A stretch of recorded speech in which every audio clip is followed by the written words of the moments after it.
Hey, BG Squad. So this week I was sitting at home and I got this message from a friend, and it asked me to watch this video, this poem. And the title of the poem is called Historians. And after watching the video, I was left speechless. I had chills. I was moved. And I said to my team, we have to talk about this poem on the show. So I want to introduce you to the poet. His name is Akil McKeznie.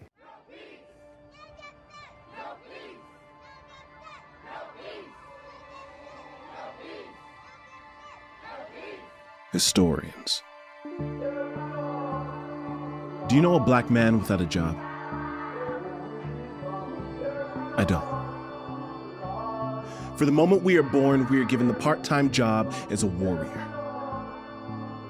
Because every day, we will have to fight for our lives. Akil, thank you so much for doing this interview with us. You know, I want to talk about this poem because I'm going to be really honest. It moved me. It gave me shivers. It gave me chills. And I know you wrote this right after the death of George Floyd. So what was the motivation? The motivation really was this state of not knowing what to do. Because I found every time a situation like the George Floyd murder happens, first I feel mad. Then it happens again, I feel sad, it happens again, I feel tired, and then that just goes on repeat.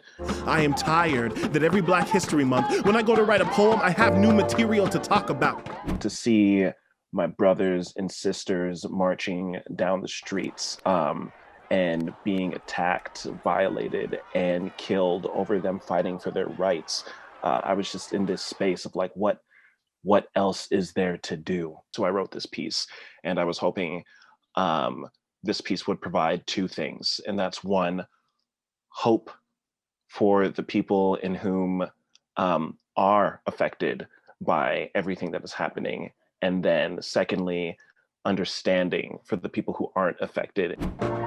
My first thought when I seen authorities to put my hands where they can see them and my skin where they can't.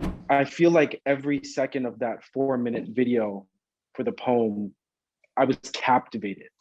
And I was captivated by the name Historians. Why did you choose that name? I chose the name Historians because I figured that's kind of what we all are in a way. Like we really grow up being told very specific things, like you have to work 200% in order to get something that anyone else will have. You need to know that these people died and these things happen to Black men and women that look just like you. And if you don't know this, this is going to happen to you next. When you get arrested, you need to have your hands on the wheels when they come in, and you need to make sure you explain everything you're going to do. There's this line in your poem. Part-time warriors, but full-time historians. That hit me like right here. But explain to our viewers, what does that line mean? It is based off of the fact that once you come out of the womb and that color is on your skin, that is going to be what people see first for the rest of your life. You know, like before you see Akil, you see a Black man walking towards you. And whatever you think in your head about what that means, a Black man walking towards you, that's what you're going to think of me first before you get to know me. And then hopefully I'm able to change whatever that perspective is. And you can see me as myself. Which part was the hardest part to write? The hardest part for me was when I got to the point where I needed to write down the people's names. August 5th, 2014. John Crawford III, 22 years old, Dayton, Ohio. September 16, 2016. Terrence Crutcher, 40 years old, Tulsa, Oklahoma. Eric Gardner, Michael Brown Jr., Trayvon, Oscar. Floyd. I would have to like stop and take a break and be like, no, I can't, I need to just relax my mind. But then I couldn't stop and take a break to relax my mind, because I'm like, who am I? You know, like so many people before me went through so much more in order to push to where we are today. How can I say I'm feeling upset, or this is hurting my mental health? I need to push through this to create this for so many, past, present, and future.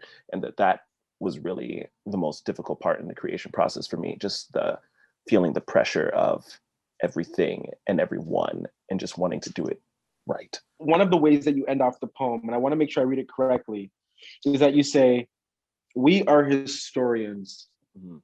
and the job description is Black." We are historians.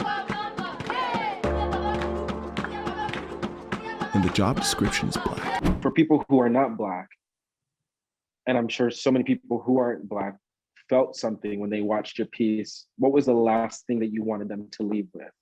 Help. You know, like literally Facts. you have people down the street who have cousins that are dying, they're losing their family member, and in that you're losing your own self, because you're like, yo, when is this going to happen to me? You know, and we really just want to get to live life and get to be happy and be those people that get to express themselves as creatives and go rip it up on the dance floor and be happy. Like all we're looking for is to just live. And that's not a lot to ask for, because that's something everyone wants to do. I find it heartwarming to see that 2021 has started. We are on the precipice of change. We are the farthest we've ever gotten thus far, to in terms of having so many ethnicities and cultures all pushing the same story that we want to have pushed. And it just touches me to see that, like, hey, the trend was a few months ago and we still have the support right now. Thanks for opening up. Thanks for sharing your creativeness, your art. Thanks for being open and honest, my guy. Thank you, Father.